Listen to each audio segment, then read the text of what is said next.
구약 성경의 말씀 시편 40편 6절에서 8절. 주께서 나의 귀를 통하여 들리시기를 제사와 예물을 기뻐 아니하시며 번제와 속죄제를 요구치 아니하신다 하신지라.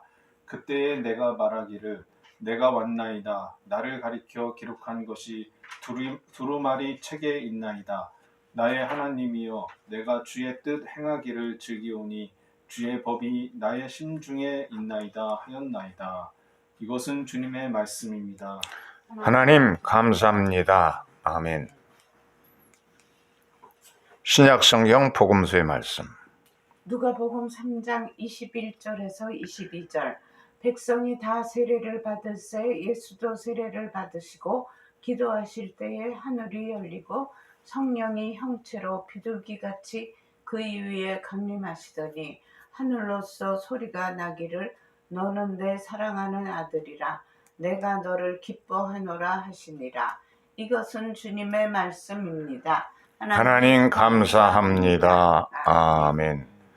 오늘은 주연절 후 첫째 주일입니다.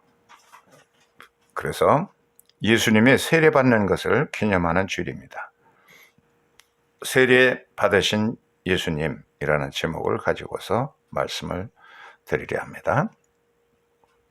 작년 연말 12월 30일 오후에 충청남도 공주의 금악 지구대 경찰 소속에 저금통을 두고 간 두 어린아이들 10살짜리 그리고 12살짜리 형제가 무겁게 종이 팩을 들고 와서 경찰 지구대 앞에 안으로 밀어놓고는 사라졌습니다. CCTV를 분석해보고 여기에선 또 그 안에 있는 내용을 보니까 이 종이팍에는 동전이 가득 들어서 무거운 저금통이 나왔고 그리고 그걸 열어보니까 100만 8,430원이나 되는 그런 거금이었는데 거기 사연이 편지지에 이렇게 쓰여 있어요. 그래 읽어보니까 게임기를 사기 위해서 2년 동안을 모은 돈인데 우리의 주변에 어려운 이웃이 너무 많은 것 같아서 그 어려운 이웃이 누군지 경찰관이 잘 아실 테니까 그들에게 돕도록 해주세요. 이렇게 또박또박 어린아이들이 쓴 편지지를 두고서 갔습니다. 참 어른들에게 신금을 울리는 참 굉장히 갸륵한 아이들이죠. 어떤 사람들은 어린아이들을 보면은 하는 행동을 보고 저 녀석은 싹수가 돌았다 그런 말을 쓰는데 가능성이 없다는 그런 뜻인데 이런 아이들은 싹수가 파릇파릇하고 가능성이 있어 보입니다. 어려서부터 얼마나 참 어른도 흉내낼 수 없는 참 애들이 참 게임기를 좋아하는데 그걸 사기 위해서 2년 동안을 모은 것을 가지고 불쌍한 이웃을 도와달라. 경찰관이 잘 아실 테니까 도와주십시오. 하고 그냥 쑥 밀어놓고서는 사라져버렸다는 겁니다. 오늘은 이제 예수님께서 30세가 되어서 요단강에 가서 이제 세례를 받았습니다. 이 세례를 베푸는 것은 세례 요한이었습니다. 세례 요한이죠. 가죽 옷을 입고 예수님께 세례를 베풀었어요. 예수님은 세례를 받으시고 물 위로 올라와서 기도를 하십니다. 예수께서 기도하실 때 하늘이 열렸습니다. 빛이 쫙 한 줄기 빛이 비춰지면서 그러면서 성령께서 비둘기 같은 형체로 예수님에게 임하셨습니다. 예수님께서 이렇게 30세의 세례를 받으심으로써 메시아로서의 직분을 감당하기 시작하는 메시아직의 시무식과 같은 그런 장면을 우리가 엿볼 수가 있는 것입니다. 성경에 보면은 예수님도 세례를 받으시고 라고 그렇게 말하고 있습니다. 누가복음 3장 21절에 보면은 백성이 다 세례를 받을새 예수도 세례를 받으시고 이 얘기를 보면은 예수님이 그 12살 때에 예루살렘 성전에 올라가서 그곳의 랍비들과 서기관 이런 율법학자와 같은 현자들과 토론을 해서 그들이 전부 깜짝 놀랐습니다. 그런 이후에 고향으로 돌아가서 나르셋 동네에서 정상적인 성장의 기간을 보냈다. 키가 자라면서 강화해지고 지혜와 총명이 있고 하나님의 은총이 함께하면서 모범적인 인물로 성장해서 30세까지 집안에서 목수가 되어서 아버지를 돕고 가정을 도우면서 살아온 그런 삶을 이제 엿보게 해주죠. 이 누가복음에 보면은 30세가 되어서 백성들이 전부 세례를 받을 때에 예수도 같이 끼어서 그 무리 속에서 섞여서 세례를 받으셨다. 그 무리, 이 죄를 씻을, 회개하고 죄를 씻을 필요는 없었지만 그러나 다 함께 받는 세례에 함께 참여하는 그런 모습을 볼 수가 있습니다. 누가복음은 특별히 예수님이 정상적으로 어려서부터 잘 성장했다 하는 것을 굉장히 강조하죠. 이런 다른 복음에는 없는데 예수께서 낳은 지 8일 만에 할례를 받고 예수라는 이름이 지어지게 되었고, 또 남자아이는 33일에 예루살렘 성전에 올라가서 봉헌하게 되어 있는데 또 다른 아이들과 똑같이 봉헌식도 가졌고, 또 바르미츠바라고 하는 그런 13세가 되면은 이제 네가 이 13세가 되도록 집에서 부모님을 통해서 성경을 잘 배워야 됩니다. 특별히 모세 5경을 전부 외워야 되고 착실하게 성경 말씀을 완벽하게 잘 가르쳐 주면은 13세에 바르미츠바를 하게 되는데, 그 전에 예수님은 예루살렘 성전에 올라와서 당시의 현자들을 전부 놀라게 하는 그런 정도의 성경 지식을 가지고 있고, 그것을 머리로만 외워서 알고 있는 것이 아니라 삶으로서 터득하고 또 자기의 사명을 알았습니다. 내가 아버지의 일, 하늘아버지의 일에 바뀌어야 될 줄을 모르셨나이까 어찌해서 나를 찾으셨습니까 하고 육신의 부모님에게 타이르는 그런 말을 통해서 메시아 자의식을 12살 때 이미 가지고 있었다고 하는 사실을 우리가 볼 수가 있습니다. 이렇게 누가복음은 아주 어린 아기 때부터 모든 과정을 다 겪었습니다. 8일 만에 할례 받고 33일 만에 봉헌식을 하고, 또 성경 말씀을 너무나 잘 배웠기 때문에 12세 때에는 현자들을 놀라게 하고, 또 집에 가서도 은혜와 또 강건해지고 부모님을 잘 받드는 그런 삶을 통해서 30세까지 이런 성장의 과정을 겪었습니다. 그래서 30세에 되어서 세례를 받고 이제는 메시아직을 감당해야 될, 세례 요한도 이제 갇혔습니다. 메시아로서의 직분을 감당하기 시작하는 시무식에 이제 세례를 받음으로 시작하게 되었다는 겁니다. 그런데 예수님이 세례를 남들과 함께 세례만 받고 그냥 그 자리를 떠나는 것이 아니라 기도하실 때 세례 받고 물 위에 올라오셔서 기도하실 때 하늘이 열렸다, 그렇게 말하고 있습니다. 누가복음은 기도하시는 예수님을 굉장히 강조하고 있어요. 그래서 세례 받을 때도 기도하셨고, 누가복음 6장 12절에 보면은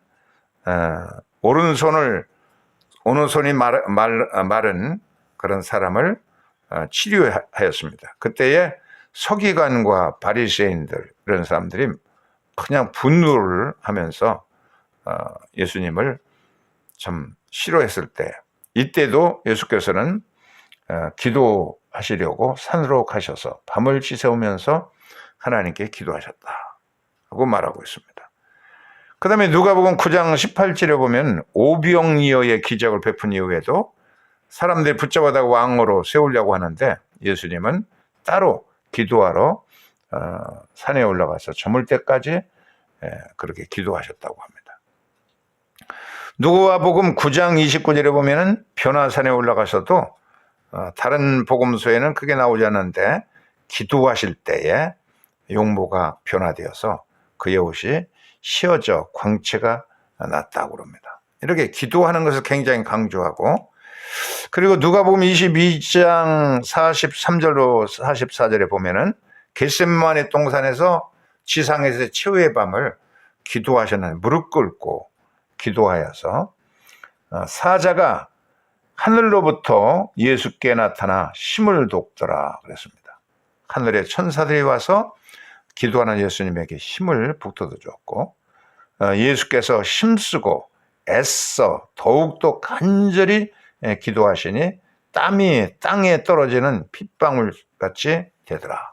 얼마나 혼신을 다해서 예수께서 기도하셨는지 이런 기도하시는 예수의 모습을 다른 복음서보다 더 강조하고 있습니다.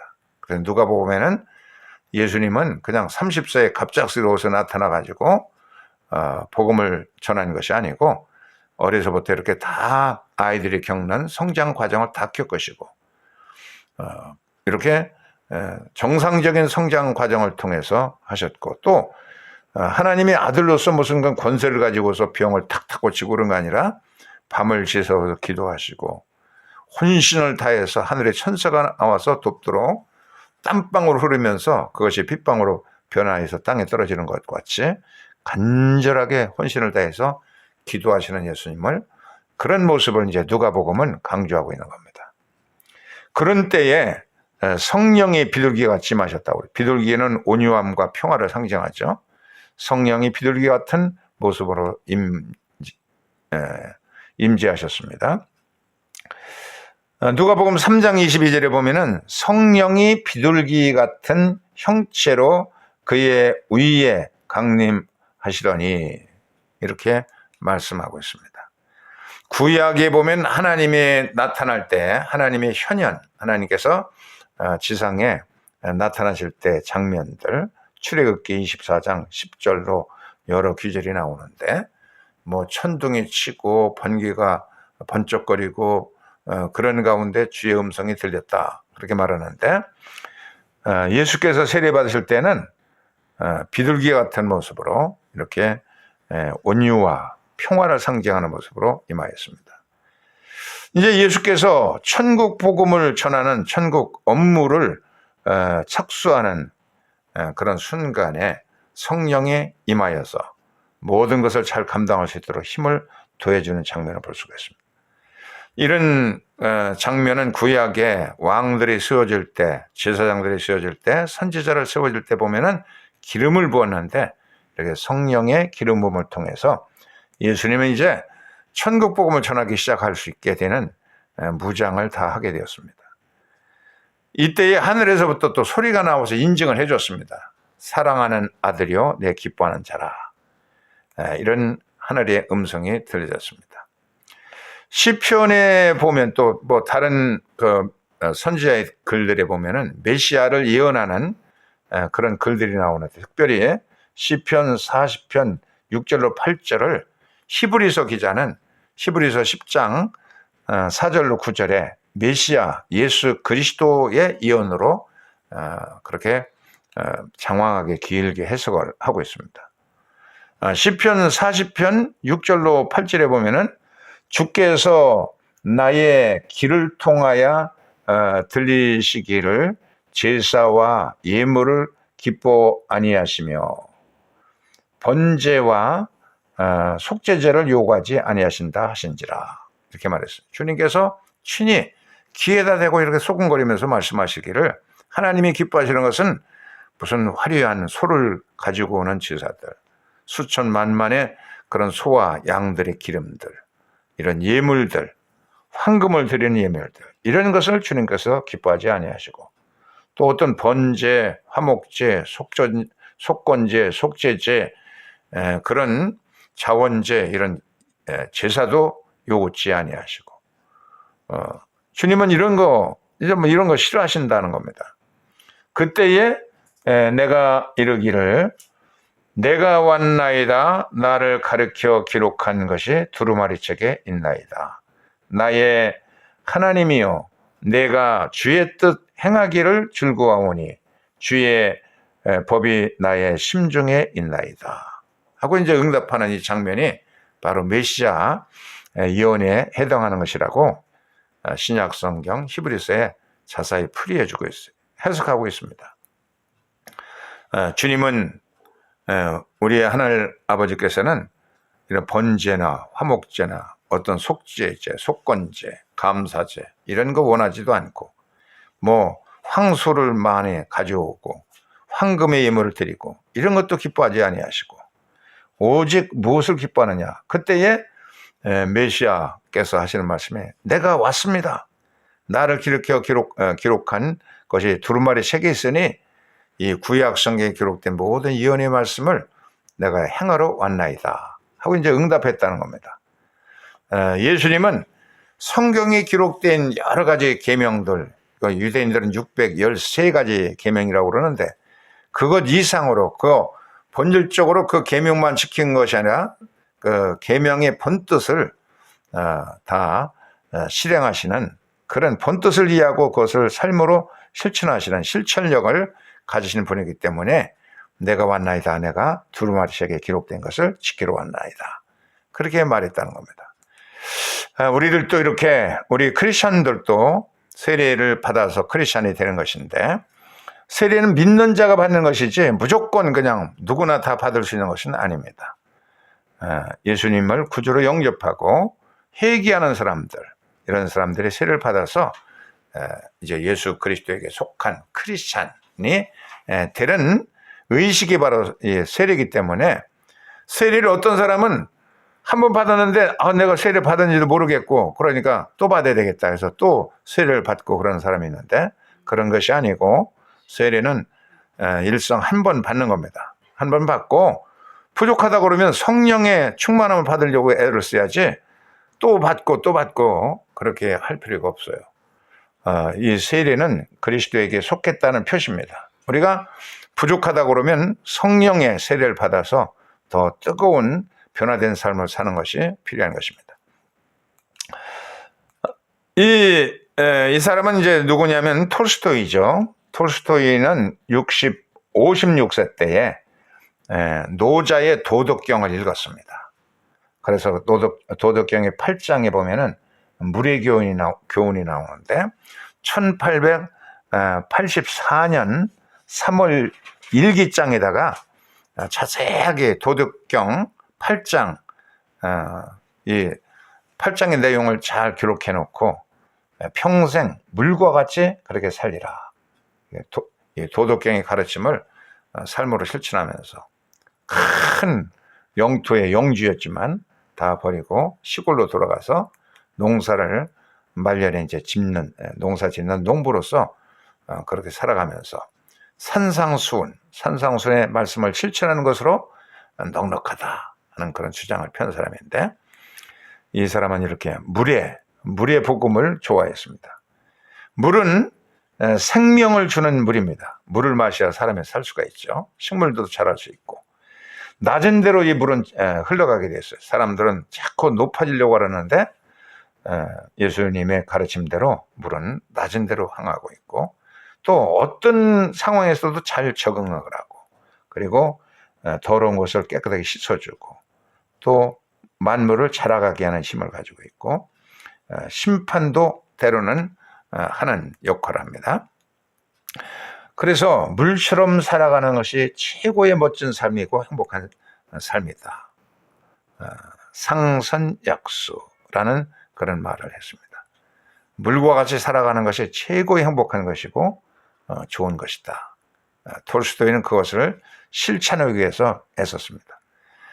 첫째로 물은 유연성을 가지고 있습니다. 어떤 상황이든지 잘 적응. 이제 물이 목말라서 손으로 약수를 받아서 먹을 때 손바닥 안에 그냥 착 그냥 물이 들어오게 되죠.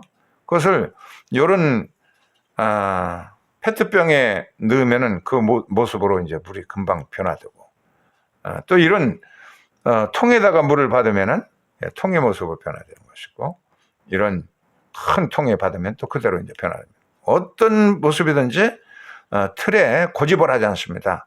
어떤 형식, 어떤 교회는 성전 지어놓고 피아노를 오른쪽으로 둘 거냐 왼쪽으로 두는 것이냐 하고 다투다가 갈라졌다는 얘기가 있지 않습니까? 사람들은 자기 아집을 주장하고 그 자기의 형태를 고집하고 그러는데 물은 그렇지 않아요. 어떤 형태든지 이 물이 잘 적응합니다. 이런 옛날 약수터에 가보면 이런 바가지가 있었어요.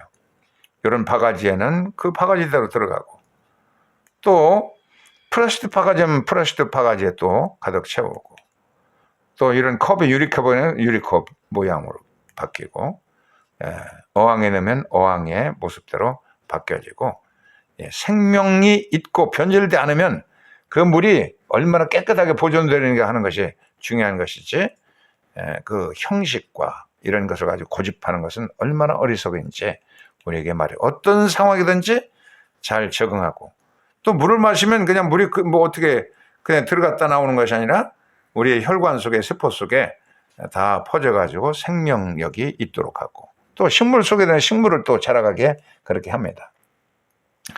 두 번째는 물은 무서운 힘을 가지고 있지만 만물을 이롭게 합니다. 이런 수마라는 말을 쓰잖아요. 홍수가 지어가지고서는 모든 휩쓸어가는 심판도 하지만 그러나 만물을 이롭게 한다. 세 번째는 물은 모두가 싫어하는 낮은 데로 흐르기를 좋아합니다. 물이 그냥 데모하면서 막 위로 올라갔다는 얘기가 없습니다. 천하의 물을 한 곳에 모이라 하고 하나님 말씀하는 순간부터 계속 낮은 곳으로 흘러내려갑니다. 더 낮은 곳이 있으면 그것으로 내려가고 낮은 곳으로 행해서 생명을 살려줍니다. 꽃을 피우고 식물들을 자라게 나무도 자라게 하고 그리고 시냇물이 흐르가는 조잘거리는 이 소리가 얼마나 경쾌합니까? 조잘조잘 이렇게 노래하면서 흐르가는 것이 우리를 아주 기분 좋게 해줍니다. 꽃도 피우고요. 이 짐승들도 와서 물을 마시고 기뻐하게 합니다. 이 곡식을 자라기도 합니다. 논에다 물을 대줘야지 물이 떨어지면 다 말라 비틀어져서 생명을 잃고 죽고 말게 되죠. 또 물은 한 곳에 모아가지고 이렇게 전기를 일으킵니다. 그래서 큰 공장도 돌리고 가정에 전구가 되어서 어둠도 밝혀주고 그리고 KTX 같은 기차도 그냥 움직이게 만드는 힘이 있습니다.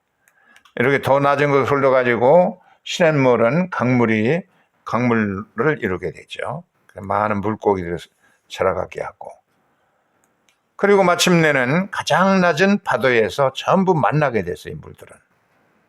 그래서 더 큰 물고기들이 자라가고 더 큰 배들을 띄워서 물건들, 사람들을 운송하기도 하고 이렇게 참 인류와 함께 이 물을 통해서 이루어지는 혜택들이 너무나 크고 우리에게 큰 교훈을 줍니다. 주님의 은혜도 이 물과 같다고 우리가 말할 수가 있어요.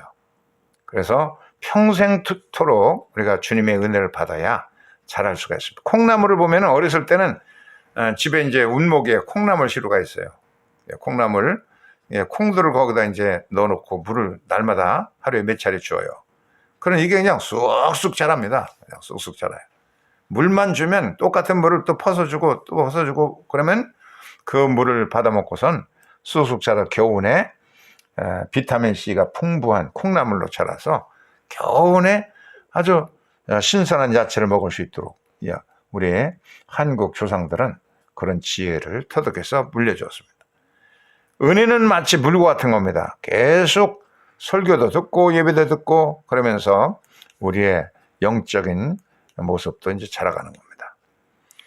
세례 받을 때에 하늘이 갈라지고 하늘에서 소리가 나서 이는 내 사랑하는 자요 내 기뻐하는 자라 하는 새 천지가 열려졌죠. 예수님과 함께 모두가 용서함 받고 구원받는 새로운 세상에 새로운 복음이 열려지게 됩니다. 이 세례 받은 것을 우리가 생각하면서 감리교회 세례식은 대예배 시간에 이제 하죠. 다른 사람이 세례를 받은 걸 보면서 나도 저렇게 예수님께 신앙 고백을 하고 세례를 받았어 하고 자꾸 되새김질할 수 있도록 공중 예배 시간에 세례를 베풉니다. 예수님이 세례 받은 것을 우리가 기억하면서 세례의 물을 통해서 또 은혜의 물로서 우리도 달라져가고 조금씩 달라져가고 있습니다. 성품도 주님을 닮아가고 전보다 나아지는 그런 영적인 성장을 가져오고 있습니다. 저 천성 가기까지 더 은혜의 물을 우리가 받아서 더 성장하고 더 강해지고 더 거룩해지고 주님의 성품을 닮아갈 수 있기를 주의 이름으로 축원합니다. 아멘. 찬송가 부르면서 헌금합니다.